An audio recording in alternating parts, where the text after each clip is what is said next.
स्वाभिमान संघ का राष्ट्रीय अध्यक्ष नवनीत शुक्ला एडवोकेट, मैं आप सभी का तहे दिल से स्वागत करता हूं प्रेस क्लब में। आज संयुक्त मोर्चे का गठन हुआ है।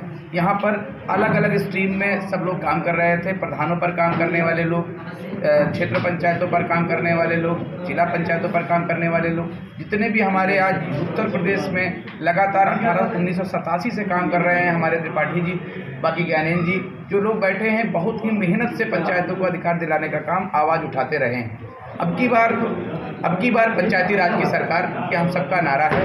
बाबा साहब के ग्रंथ में हमने कहा कि अब तो इतना कष्ट करो, प्रश्न मेरा स्पष्ट करो। हम लोगों को वो संवैधानिक दर्जा नहीं है जो मुझे मिलना चाहिए।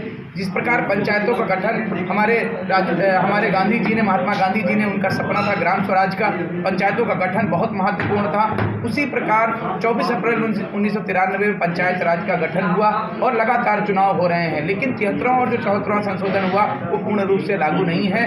हम लोगों का मुख्य उद्देश्य है कि गांधी जी के सपने को बाबा साहब के पुण्य ग्रंथ में प्रश्न दिन मिले, संवैधानिक दर्जा मिले और उन्हें एम्पावरमेंट मिले और तीसरी सरकार का गठन हो, जिसमें सबसे निचले स्तर पर है हमारा प्रधान, इंटरमीडिएट लेवल पर है क्षेत्र पंचायत सदस्य और अपर लेवल पर है हमारा जिला पंचायत सदस्य। अगर ये सब मिलके एक बहुत अच्छा कार्य करते हैं, इनको एम्पावर किया जाता है, तो मुझे लगता है कि देश के विकास का जो गलियारा है गांव से होकर गुजरता है, इस कथन को सतता मिलेगी। और हम सब अब की बार मिलकर, क्योंकि अभी तक इन पंचायत प्रतिनिधियों के साथ चाहे जिसकी सरकार रही हो, उन्होंने एमएलसी बनाने का प्रमुख काम किया है। लेकिन आपको बता दें, 27 सालों से एमएलसी बनता रहा है, लेकिन किसी एमएलसी ने कभी भी विधान परिषद में किसी भी पंचायत प्रतिनिधि के लिए आवाज तक उठाने का काम आपने बहुत बड़ा सरकार पर एक इल्जाम लगाया, लोकतांत्रिक मर्यादा को निर्वाह नहीं कर पा रही है। तो कौन नहीं कर पा रहा है? सर, हमारे पीडीसी भाइयों को तो बिल्कुल कोई अधिकार नहीं था।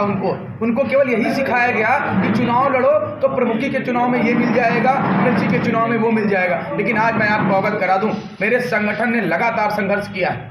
तो आपका संगठन तो अभी तैयार हुआ? प्रधान 2016 से लगातार काम कर रहा हूं महोदय। और अब की बार मुझे जो बहुत अच्छी समझता 5 दिवसीय भूख हड़ताल के बाद मिली है, 24 नवंबर से 28 नवंबर के बाद 7 दिसंबर को एक बहुत अच्छा अधिकार हमको मिला संघर्ष का कि इनको मनरेगा में काम मिला।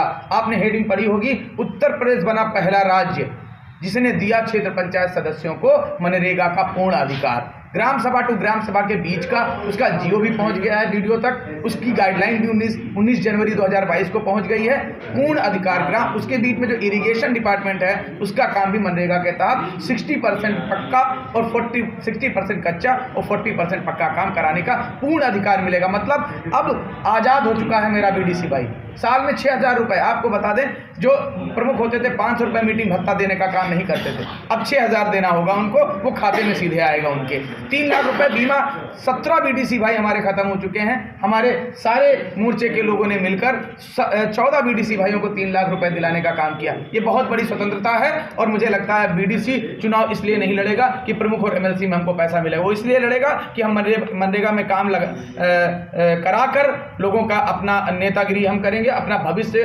बनाएंगे। क्योंकि अभी तक इनकी राजनीतिक हत्या हो रही थी, इनको कोई अधिकार नहीं था। जबकि आपको बता दें, ये प्रधानों की तरह ही चुनाव आयोग में अपनी जमानत राशि देते हैं, चुनाव उसी तरह लड़ते हैं, जाके खटखटाते हैं कुंडी और वोट मांगते हैं और प्रधानों से ऊपर उठकर ज़्यादा आबादी में चुनाव लड़ते हैं, लगभग 1500 से 2200 के बीच में। लेकिन इनको कोई अधिकार नहीं था। मैं धन्यवाद देता हूं मीडिया के भाइयों को, जिन्होंने शुरुआती दौर में हमारे भाई बटे हुए हैं, लगातार इन्होंने हमारा सहयोग किया है। आप सभी आभार के पात्र हैं भाई लोग कि इनकी बदौलत आज उनको अधिकार मिला है।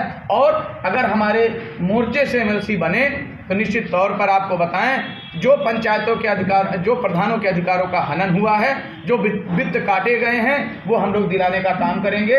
और सारे पंचायत प्रतिनिधियों को अधिकार दिलाने का काम हम करेंगे। बीडीसी भाई को मानदेय और विकास निधि दिलाने का काम करेंगे। 20 लाख मानदेय विकास निधि और 7,000 मानदेय दिलाने का काम करेंगे। और अब की बार पंचायती राज की सरकार।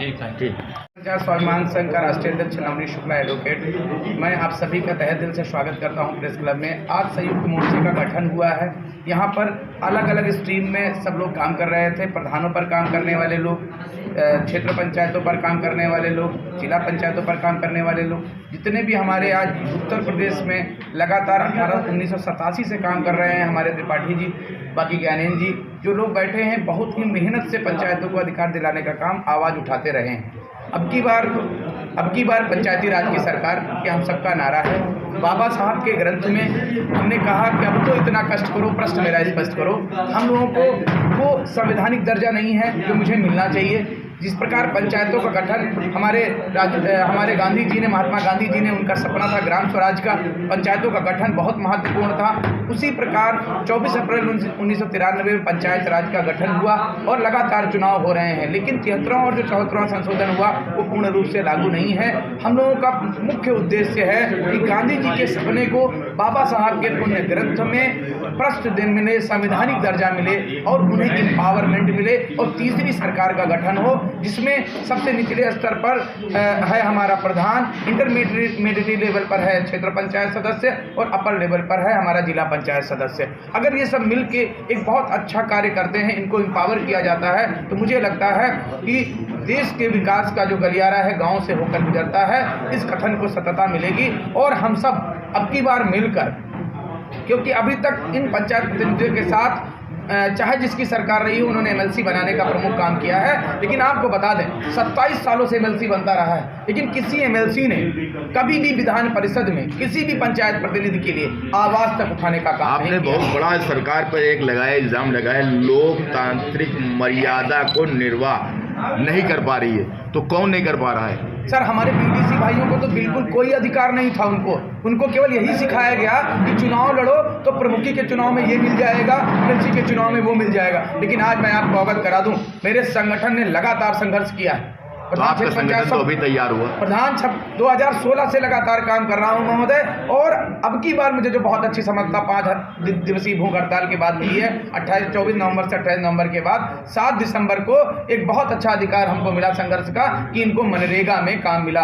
आपने हेडिंग पढ़ी होगी, उत्तर प्रदेश बना पहला राज्य जिसने दिया क्षेत्र पंचायत सदस्यों को मनरेगा का पूर्ण अधिकार। ग्राम सभा टू ग्राम सभा के बीच का उसका जियो भी पहुंच गया है वीडियो तक, उसकी गाइडलाइन भी 19 जनवरी 2022 को पहुंच गई है। पूर्ण अधिकार ग्राम, उसके बीच में जो इरिगेशन डिपार्टमेंट है उसका काम भी मनरेगा के तहत